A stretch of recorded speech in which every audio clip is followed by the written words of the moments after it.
Nu ko, sveiki, dārgie draugi!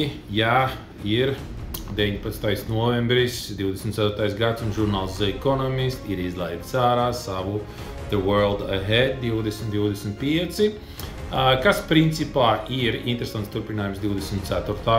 gada horoskopam. Tā kā izskatās, jā, šis ir patiesais vārds. Nu ko, iziesim cauri un apskatīsimies pēc kāda principa, tad viņš ir jāskatās. Šādi šis žurnāls izskatās oriģinālā, ar dažādām daudzām interesantām bildītēm un dažādām interesantām schēmām.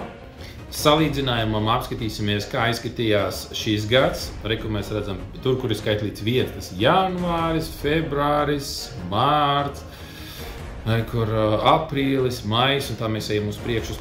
Tā mēs redzam dažādus mēnešus. Tam ir arī astroloģiski nozīme, kas, piemēram, ies uz augšu, kas notiks lejā. Reku mēs redzam smilšu pulkstens. Atkārtojās smilšu pulkstens, reku tieši starp Zelenski un Putinu.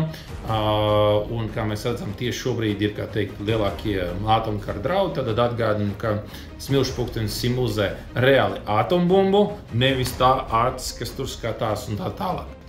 Jā, un šeit jau mēs redzam šajā gadā, kas būs interesanti. Mēs redzam, ka janvārī jau būs pirmās interesantās lietas, kur vēlēšana urna plīst uz pusēm. Mēs redzam, kā cilvēki būs vīlušies pa lielam tajā, kas bija ievēlēts un kas notiekās. Precīzi tāpatās mēs redzēsim interesants notikums, kas ir attiecībā uz automašīnām un elektroauto īpaši. Tad mēs redzam tos notikumus, kas notiks februārī, un tur mēs redzam Zelenski, tur mēs redzam rūpniecības kritumu, jo astroloģiski 2. māja ir tas, kas savā ziņā krītās, tas vērtības, tas, uz kā mēs stāvēsim, tas būs šī gada pamats. Tad mēs redzam šeit, kas ir lielākā cīņa. Lielākā cīņa ir mārts, jā, arī pirms tā mēs brīdinājām, ka martā būs problēmas. Ar ko? Jā, biržas kritumu. Un te principā parāda to, ka biržas kritīs. Tad mēs redzam interesantas lietas, kas būs maijā. Maijā ir zīmīta kulaks, tad savā ziņā revolūcija. Bet viņi sarkanā zīmē, ka visdrīzākais tajā brīdī būs nevis revolūcija, bet revolūcijas apspiešana. Tad mēs redzam kaut kādas interesantas lietas ar kara lietu un tā tālāk. Nu, cik šeit būs karš un kas ar ko karos, to mēs redzēsim uz priekšu. Mazliet vēlāk būs precizēta, detalizētāka analīze. Tā mēs redzam, ejam uz priekšu. Redzam, kā pašā augšā 10.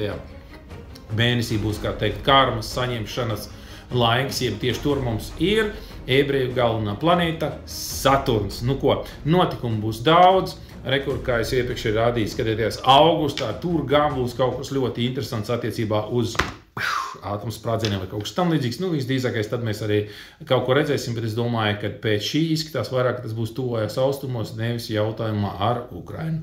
Nu ko, redzēsim un nu ko, turpināt sakot līdzi.